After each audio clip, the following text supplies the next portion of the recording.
आमच्या घरी 4 सदस्य आहेत. 4 सदस्यासाठी येथे मी अर्धा कोबी घेतलेला आहे. म्हणजे हा अर्धा कोबी मला 5 रुपयात पडला आहे. तसे पाहतो म्हटले की इतर भाज्यांपेक्षा पत्ताकोबी स्वस्तच राहतो. कोबीचा मोठा फूल आणला होता 10 रुपयात, पण अर्धा कोबीचा वापर मी भाजीसाठी केलेला आहे. आता या कोबीपासून अगदी परातभर कुरकुरीत मंचुरियन करता येईल. आज मी असा बेत केलेला आहे. सर्वात अगोदर कोबी स्वच्छ धुवून घेतला आहे.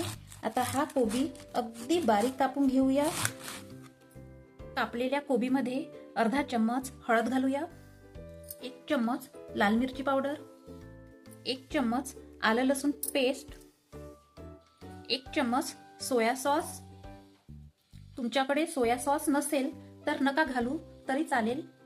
चवीपुरतं मीठ घालायचं. लगेच हाताने मिक्स करून घ्यायचं आहे. यामध्ये अर्धी वाटी कॉर्नफ्लॉवर घालायचे आहे. तुमच्याकडे नसेल तर पोहे मिक्सरला फिरून ती पावडर सुद्धा घालू शकता. पोह्याने सुद्धा मंचुरियन कुरकुरीत होते. आता घालायचं आहे अर्धी वाटी मैदा.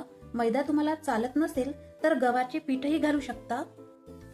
गाड्यांवर मिळतो तसा कलर पाहिजे असेल तर येथे आपण थोडासा फूड कलर घेतलेला आहे. तुमच्याकडे फूड कलर नसेल तर काहीही गरज नाही.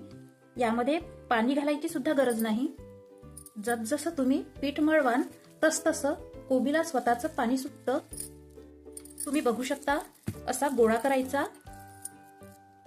इकडे कडकडीत तेल गरम करायचं आहे.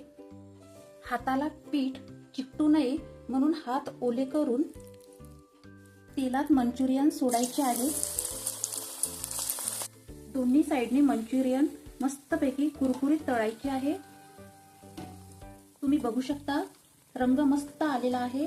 यातला कच्चेपणा निघून गेलेला आहे. आता एका ताटामध्ये मंचुरियन काढून घ्यायचे आहे. बघा,